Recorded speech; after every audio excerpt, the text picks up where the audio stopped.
ஹல்லேலூயா. கர்த்தர் என் சத்துருக்களை எனக்கு முன்பாக உடைத்து ஓட பண்ணினார்.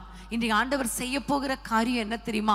உங்களை கலங்க பண்ணுகிற ஆவிகள், உங்களை வேதனைப்படுத்துகிற ஆவிகள், உங்களை தத்தளிக்க பண்ணுகிற ஆவிகள், உங்களை கஷ்டப்படுத்துகிற எல்லா சத்துருவின் கிரியைகளையும் கர்த்தர் அழித்து போட போகிறார். ஆமென். அநேக நேரங்களில் வியாதிகளை கொண்டு வந்து நம்மை வேதனைப்படுத்துகிறது இல்லையா?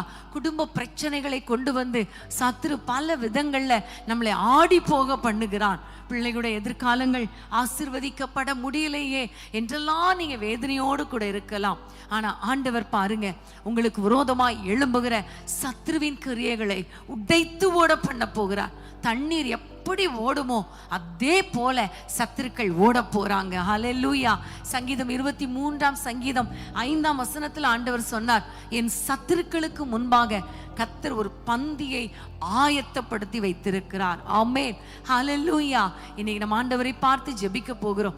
எல்லா சத்ருவின் கிரியைகள், எங்களை வேதனைப்படுத்துகிற ஆவிகள், எங்களுடைய ஆண்டவரை கலங்க பண்ணுகிற ஆவிகள், எங்களை தத்தளிக்க பண்ணுகிற ஆவிகள், வியாதிகளை கொண்டு வந்து எங்களை கஷ்டப்படுத்துகிற எல்லா சத்ருவின் கிரியைகளை கர்த்தர் அழித்து போடுகிறதற்காக, உடைத்து ஓட பண்ணுகிறதற்காக உம்மை நோக்கி நாங்கள் பார்க்கிறோம் என்று சொல்லி நம்ம எல்லாம் ஜெபிக்கலாமா?